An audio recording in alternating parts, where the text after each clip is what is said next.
সম্ভাবনা, প্রত্যাশা আর পরিবর্তনের অঙ্গীকার নিয়ে যাত্রা শুরু করেছিল রাজনৈতিক প্ল্যাটফর্ম ইউনাইটেড পিপল বাংলাদেশ। তরুণ নেতৃত্বের হাত ধরেই নতুন ধারার রাজনীতির বার্তা দিয়েছিল সংগঠনটি, কিন্তু প্রতিষ্ঠার 1 বছর পূর্ণ হওয়ার আগেই বেজে উঠেছে ভাঙনের সুর। আমরা যখন আপ বাংলাদেশ রাজনৈতিক প্ল্যাটফর্ম হিসেবে আত্মপ্রকাশ করার সময় আমাদের সবার একটা আকাঙ্ক্ষা ছিল যে আপ বাংলাদেশ রাজনৈতিক প্ল্যাটফর্ম হিসেবে সংগঠন বিস্তীর্ণ করার পরপরই আমরা রাজনৈতিক দল হিসেবে আত্মপ্রকাশ করব, একটা রাজনৈতিক দল গঠন করব। জাতীয় নির্বাচনে কিছুটা ব্যাকসাইডে চলে যাওয়ার কারণে নির্বাচনের পরবর্তী সময়ে নেতাকর্মীদের মাঝে একটা বিভাজন সৃষ্টি হয়েছে। অনেকে চাচ্ছে যে এখন রাজনৈতিক দল করার, আবার অনেকে চাচ্ছে যে প্ল্যাটফর্ম হিসেবে সিভিল সোসাইটির যে ভূমিকা আছে সেটা পালন করার। সাবেক ছাত্র শিবির নেতা আলী আহসান জুনায়েদকে আহ্বায়ক ও রাফে সালমান রিফাতকে সদস্য সচিব করে আত্মপ্রকাশ করেই ইউনাইটেড পিপলস বাংলাদেশ বৈষম্যহীন সমৃদ্ধ বাংলাদেশ গড়ার লক্ষ্য নিয়ে শুরু থেকে দলটি বিকল্প ধারার রাজনীতি শুরু করে। তবে সময়ের ব্যবধানে সামনে আসে অভ্যন্তরীণ মতপার্থক্য। পূর্ব নির্ধারিত পরিকল্পনা বাস্তবায়নেও দেখা যায় কেন্দ্রীয় নেতৃত্বের মধ্যে গড়িমসি। কমিটমেন্ট ছিল যে নির্বাচনের পরবর্তী আমরা একটা রাজনৈতিক দল হিসেবে সামনের দিকে আগাবো। গত 3 মাস কোনো কার্যক্রম নেই, অস্থির একটা অবস্থার মধ্যে দিয়ে আছে। তো যার কারণে আমার তৃণমূল সম্পূর্ণ হতাশ। কিন্তু শীর্ষ নেতৃবৃন্দ এই মুহূর্তে তারা বিভিন্ন কারণে অস্পষ্টতা যে তারা আসলে রাজনৈতিক দলের দিকেই যাবে না প্ল্যাটফর্মে থাকবে। ফলশ্রুতিতে ইতোমধ্যেই দলটির একটি বৃহৎ অংশ নিয়ে প্রধান সংগঠক নাঈম আহমেদ প্রস্তুতি সেরেছেন নতুন দল গঠনের।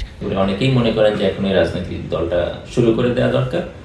হ্যাঁ, আমরা হয়তো অনেক বড় মোমেন্টামে নাই, অনেক বড় লজিস্টিক সাপোর্ট হয়তো এই মুহূর্তে নাই, বাট এইটা যদি এখন না করা হয় তাহলে এটা আরও ক্ষয়িষ্ণু একটা অবস্থা তৈরি হবে। আর এটা যদি এখন একটা রাজনৈতিক দলে রূপান্তরিত করা যায় এখনই, তাহলে সবার মধ্যে আবার একটা স্পিরিট তৈরি হবে।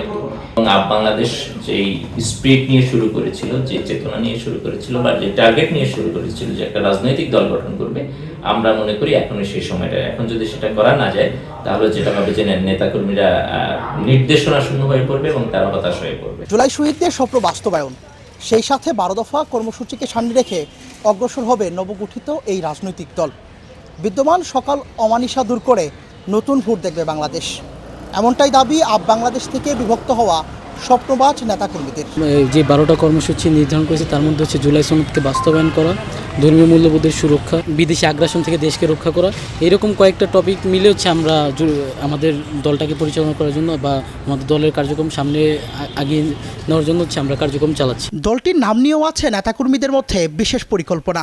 National unity party, Bangladesh Azadi party সহ বেশ কয়েকটি নাম আছে পছন্দের তালিকায়। চূড়ান্ত এখনো কোনো নাম আমরা তেমন করে এখন পর্যন্ত সিলেক্ট করতে পারিনি, বাট আমাদের বিবেচনায় 3-4টা নাম আছে।